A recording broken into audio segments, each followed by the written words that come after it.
Boa noite, futuros investidores. Meu nome é João Paulo.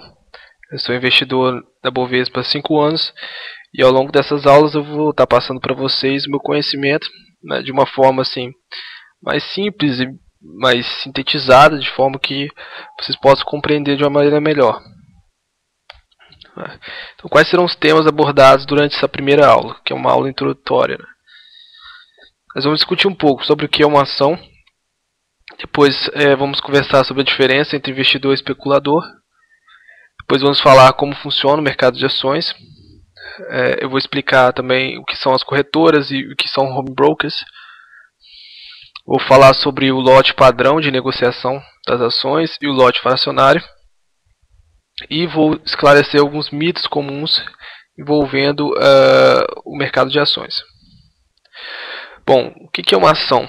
Uma ação nada mais é do que um título emitido por uma empresa de capital aberto, né, que é conhecido também como sociedade anônima, e é resultante da divisão de capital social em partes iguais, ou seja, a empresa ela pega o capital social total dela e divide em várias partes, né, na verdade em milhares, milhões de partes, né, e cada fração desse capital social é uma ação, certo? E qual o objetivo das empresas ao emitir esses títulos? É adquirir capital para realização de suas operações, né? Ou seja, compra de maquinário, de realização de investimentos, compra de matéria-prima, compra de equipamentos e tal. E os objetivos do acionista ao adquirir a ação, né, é o quê? É receber uma participação dos lucros sob a forma de dividendos, né, que são uma fração dos lucros que é pago periodicamente, né, esses dividendos, ou até mesmo ele compra não visando muito ali o dividendo, compra visando vender ela por um preço maior. Às vezes o indivíduo, assim, na verdade todo indivíduo vai tentar comprar para adquirir um lucro, né? Seja ganhando com a posição comprada ou ganhando também numa posição vendida, que eu vou explicar a diferença das duas em outras aulas. Mas vamos supor, a maioria quer comprar por um preço X e vender a 2x. Isso é óbvio. Só que alguns investidores eles têm focos nos dividendos, que é como se fosse o recebimento de parte dos lucros dessa empresa, ou seja, eles têm um foco mais no longo prazo para receber dividendo. Eles mantêm uma ação na carteira para receber dividendo. Outros não, outros já são mais assim de movimentos curtos, movimentos rápidos. Às vezes o indivíduo faz day trade, né, compra e vende uma ação no mesmo dia. Já não tem aquele objetivo de ganhar com o dividendo. O investidor, ao adquirir as ações, ele torna-se, portanto, sócio da empresa. Então, nada mais é do que um sócio. É como se você fosse ali, sei lá, uma empresa aí, vamos supor que seu pai tem uma empresa. Aí você compra uma parte dessa empresa, né, você se torna sócio dele, e você tem uma participação nesses lucros dessa empresa. Bom, isso daqui é um antigo certificado da posse de ações. Era porque antigamente você não tinha um sistema eletrônico, né, de negociação, não tinha uma custódia ali eletrônica, não tinha nada informatizado e automatizado também. Então, as ações eram negociadas a partir de certificados. E esse daqui é um dos antigos ali certificados, né, da American Telephone and Telegraph Company. Bom, quais são os tipos de ações? Nós temos dois tipos principais, né, na verdade são os únicos tipos, né, que são as ON e as PN. A ON é ordinário nominativo, vai proporcionar ao indivíduo direito a voto na Assembleia e participação em seus resultados econômicos. Por que é importante o direito a voto? Porque alguns indivíduos eles compram uma parcela ali significativa da empresa, às vezes compram metade das ações da empresa, entendeu? E ganham direito a voto nessa assembleia. Ou seja, ele pode participar de uma maneira mais assim, expressiva dos rumos daquela determinada empresa, a partir das ações ON. E as ações PN, né, são as preferenciais nominativas. Elas oferecem uma prioridade no recebimento de dividendos. Eu já expliquei o que é os dividendos, que são as participações dos lucros e tal. E uma possibilidade de reembolso do capital no caso de dissolução da empresa. Ou seja, se falir a empresa, você tem uma possibilidade de reembolso do seu capital investido naquela empresa. Ela pode ou não conceder direito a voto na Assembleia. Geralmente você não tem direito a voto com o PN, mas em alguns casos sim. As ações também são classificadas quanto a liquidez, né? São as blue chips, por exemplo, são as de maior liquidez. São as de maior liquidez e demanda na Bolsa de Valores de São Paulo. E geralmente são empresas confiáveis, de grande porte e com boa reputação. Por exemplo, ali é Vale do Rio Doce, a Petrobras, né? Por aí vai. Small caps são ações de segunda linha, né? São as referentes às empresas menos líquidas, de boa qualidade, mas com maior risco geral. Ou seja, quando você compara uma small cap com a blue chip, por exemplo, ela tem um maior risco. A small cap tem maior risco geral. Na maioria dos casos são empresas que estão ganhando destaque no mercado e podem ou não se tornar ações de primeira linha. É uma ação ali que é assim, mais ou menos, né? Quanto à liquidez e tal. Mas tem um risco intrínseco maior. Ações de terceira linha são ações de baixa liquidez, ou seja, elas não têm muitas negociações, né, no mercado. São empresas de pequeno porte, geralmente, de pequeno a médio porte, né, não necessariamente de qualidade ruim. Ou seja, não é porque ela é uma ação de terceira linha que ela é uma ação de qualidade ruim, né? A ação de terceira linha significa que ela não é muito negociada. A negociação é caracterizada por descontinuidade devido ao baixo interesse do mercado. Depois vou mostrar o gráfico de uma ação de terceira linha, por exemplo, né, que vai exemplificar isso melhor para vocês. Esse aqui é o gráfico diário da Vale do Rio Doce. Você vê que é um gráfico ali com volume bem expressivo, né? Volume aqui embaixo.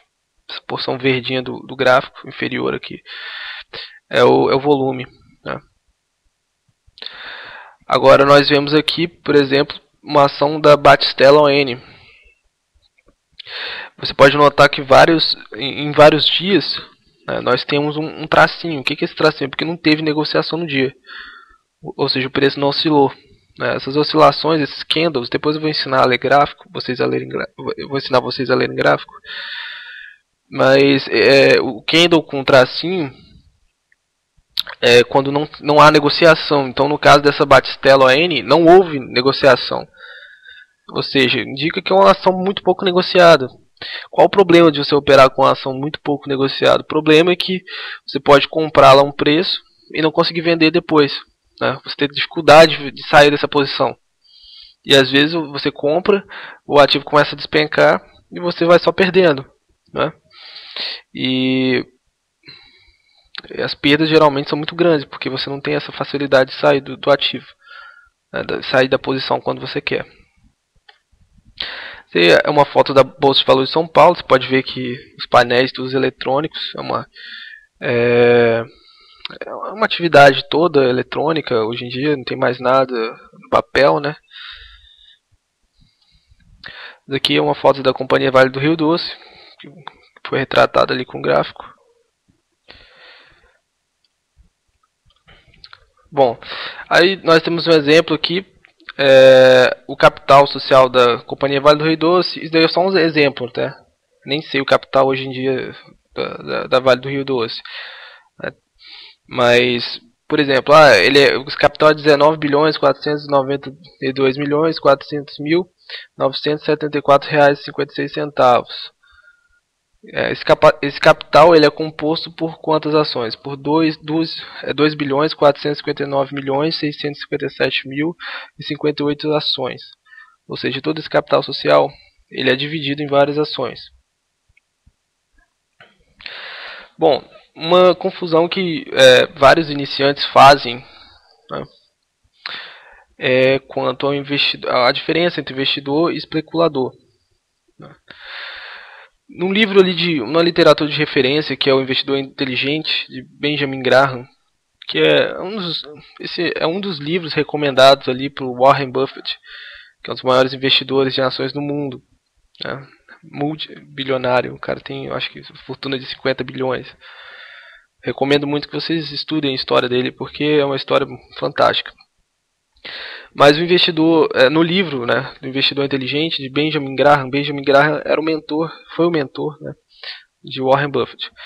Ele diz que uma operação de investimento é aquela que, após a análise de suas premissas, promete a segurança do principal e um retorno adequado. As operações que não atendem a esses requisitos são especulativas. Ou seja, ele quis dizer o quê? Com a operação de investimento é baseada em fundamentos. É baseado em quê? O que seriam fundamentos, né? É um bom balanço patrimonial da empresa, né? Você olha aquela empresa, você vê que ela tem lucros constantes, ela é uma boa pagadora de dividendos, ela tem uma receita ali crescente ao longo dos anos, né? É uma empresa pouco endividada, ou seja, tem fundamentos. O especulador não, o especulador não quer saber do balanço da empresa, ele trabalha em cima de padrões gráficos, né? E ele analisa se esses padrões gráficos estão se repetindo, né? E ali calculam ali o tamanho de sua aposta, que é uma das funções do gerenciamento de posição, né? O position sizing, chamada. E a partir desse manejo aí, dessa dinâmica, ele vai comprar e vender as ações. Ele não olha o balanço, o especulador não olha o balanço, não olha os fundamentos, né? Ele só olha o preço. O investidor não, o investidor olha os fundamentos. Eu pessoalmente eu faço as duas coisas, né? Eu só opero em ações com bons fundamentos, mas eu não compro a ação em qualquer lugar, assim, qualquer dia. Eu tenho o meu sistema ali que eu sigo uma determinada metodologia, né, para me dar um timing, né, ou para me dar uma posição de entrada naquela ação legal, entendeu? Então, investimento baseado em fundamentos, que são informações referentes à saúde da empresa, histórico de lucros, prejuízos, receitas líquidas, margens, etc. Especulação é baseada no movimento do preço. Bom, como que funciona esse mercado de ações? O mercado de ações nada mais você pode comparar a um leilão, né? É um leilão eletrônico. Você tem compradores e vendedores ali, e essas forças elas interagem entre si, né? E em determinados momentos os compradores têm mais força, que são chamados de touros ou bull, né? Touro em inglês. E nós temos também os vendedores, que são chamados de ursos, né? Aí por que tem essa nomenclatura? Eu li um livro lá do Alexandre Elder que ele explica por que eles usam essa nomenclatura. Bull, touro, é porque o touro ele dá a chifrada e a cabeça dele vai para cima. Então é como se fosse uma alusão a jogar os preços para cima, entendeu? E o urso ele ataca o quê? Dando as patadas para baixo. Então, ou seja, ele ganha com a queda do preço, né? Quem está na ponta vendida. Mas enfim, essencialmente a movimentação do preço depende da expectativa do mercado em relação a determinada empresa, né? Ou seja, depende do que as pessoas acreditam a respeito daquela empresa. Okay? Por exemplo, se muitos investidores ou especuladores acreditam que determinada empresa dará lucros futuros, há um aumento nessa força compradora, ou seja, eles compram mais ações. Se você tem aí você tem a lei da oferta e procura, né? Lei de mercado. Quanto maior a procura, maior o preço. Então o preço sobe. Okay?